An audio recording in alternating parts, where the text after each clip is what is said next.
Seguimos en el programa de hoy con más información. En el reciente congreso de la Asociación de Veterinarios Especializados en Animales de Compañía, hubo una charla sobre cómo atender las emergencias por traumatismos a cargo de un experto español con quien dialogamos de la siguiente forma. Cuando yo doy charlas intento aportar un sentido práctico. O sea, yo siempre pienso, la razón, el conferencista no tendría que ir a un sitio a dar una charla para que la gente vea cuánto sabes o las cosas que puedes hacer cuando estás en un centro, pues eso, mucha preparación y con propietarios que pueden gastar mucho dinero, pero más bien facilitar trucos, facilitar cuestiones de manejo que el 90% de los veterinarios pueden utilizar en su clínica diaria, independientemente de cuáles sean sus condiciones. Entonces yo intento siempre que mis charlas sean lo más prácticas posible. En este caso la charla era de aproximación al traumatismo torácico, que creo que es una de esas situaciones en urgencias que cuando viene un paciente con trauma en el tórax, el primer momento es que como puede haber tantas cosas y puede ser tanto que es un poquito como, a ver, el término que usaría es como overwhelming, que te desborda en cuanto a qué hacer. Entonces, en este tipo de charlas, pues sí, intento tener una aproximación muy práctica, muy metódica, decir, bueno, cuáles serían, dividir un poquitito el fragmentarlo en cuestiones más pequeñas, diciendo, bueno, qué partes del tórax van a estar afectadas, las vías aéreas mayores, las vías aéreas inferiores, la pared torácica, el espacio pleural. Entonces, cuando lo divides un poquito de esta manera, puedes empezar desde la aproximación de la exploración física, o sea, cómo vas a poder tú simplemente con tu estetoscopio, mirando al paciente con lo mínimo que básicamente traes de casa, cómo vas a poder intentar empezar a ajustar el margen, dónde estás, qué tipo de problemas o qué zona está afectada, porque eso te facilita ya el diagnóstico diferencial, te limita muchísimo las posibilidades y entonces te permite ser mucho más práctico y ajustar mucho más. En situaciones de urgencias, sobre todo, no tienes mucho tiempo, muchas veces tampoco tienes la facilidad de decirle al propietario, bueno, pues usted deme la tarjeta de crédito, le vamos a hacer gastar aquí tantos miles de pesos y luego ya veremos lo que pasa.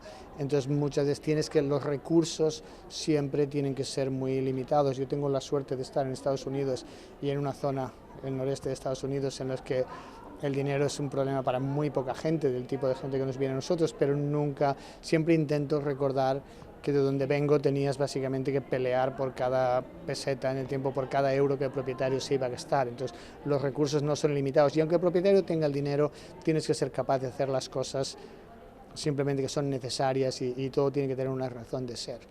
Entonces es un poquito lo que intento transmitir en mis prácticas, intento dar una aproximación práctica para que los veterinarios lo puedan utilizar día a día, y el que tenga más medios, perfecto, pero incluso si no tienes muchos medios, eso no quiere decir que no puedas hacer una diferencia en muchísimos casos. Cuando, como dice usted, a veces no se tienen los medios, ¿cómo se soluciona eso?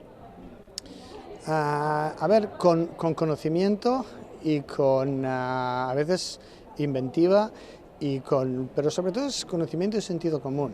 ¿Sabes? Creo que en medicina veterinaria, como en medicina humana, a medida que estamos teniendo más tecnología, más avances, más medios a nuestra disposición, nos estamos olvidando de la parte.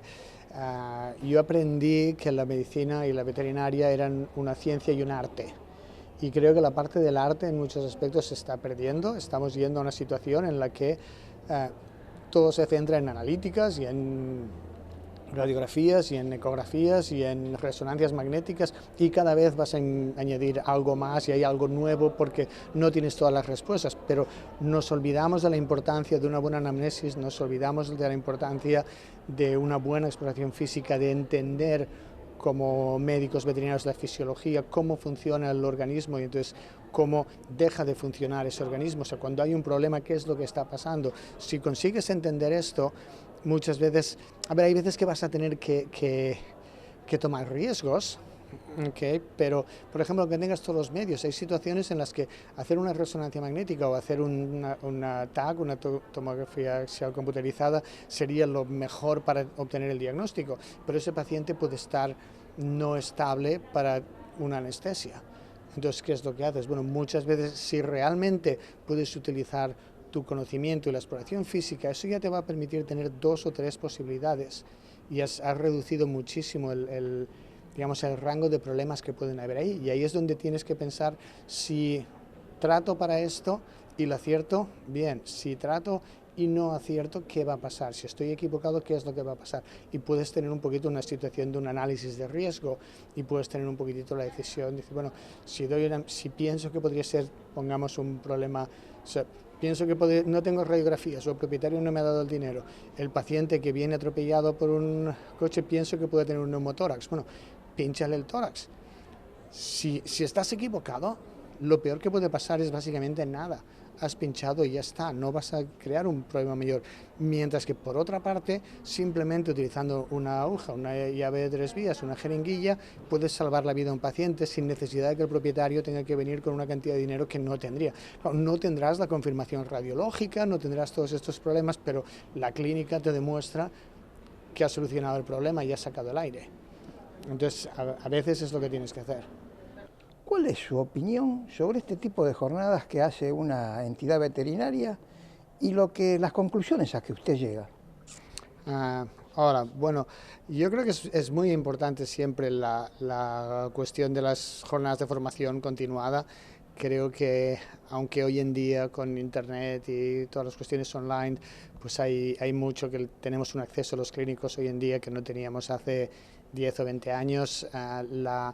La oportunidad de estar directamente, la interacción directa con los ponentes y la interacción también para los asistentes entre compañeros y ver un poquito lo que está haciendo. Creo que esa parte social hay mucho aprendizaje, hay mucho de relación que es muy, muy positivo. Entonces creo que estos últimos 2 años con la pandemia nos han dejado a todos así como fastidiados y es muy bueno que se sigan organizando y sobre todo cuando están organizadas por organizaciones profesionales que si quieres a lo mejor no tienen los medios, no tienen la infraestructura muchas veces que a lo mejor las grandes compañías pueden tener, pero en cambio tienen mucho más la percepción, la idea de lo que es de lo que el clínico veterinario necesita en cada día. Entonces para mí siempre es un placer acudir a estos eventos cuando me invitan y lo veo como parte de mi tarea como especialista es ayudar a difundir el conocimiento lo más que se pueda.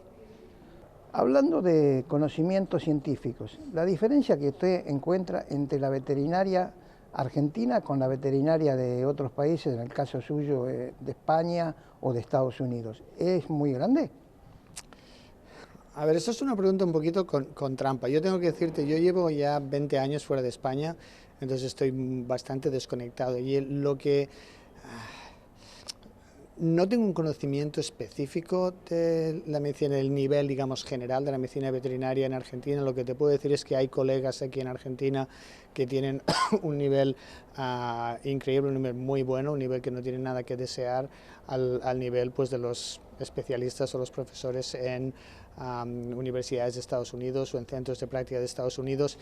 Creo que a lo mejor en general sí que los medios de los que se dispone en Estados Unidos facilitan que a lo mejor el conocimiento medio sea más alto, la manera de trabajar sea más fácil, porque en lugares como el Reino Unido, por ejemplo, o Estados Unidos, que son mi experiencia, tienes la posibilidad, es más fácil para el clínico tener una clínica más equipada, con más staff, con más personal, mientras que mi impresión es que aquí muchos veterinarios todavía están en consultorios pequeños, que tienes 2 asistentes o 3, pero puedes estar tú solo con otro doctor. O sea, el concepto es mucho más pequeño, como lo que sería en España cuando yo empecé.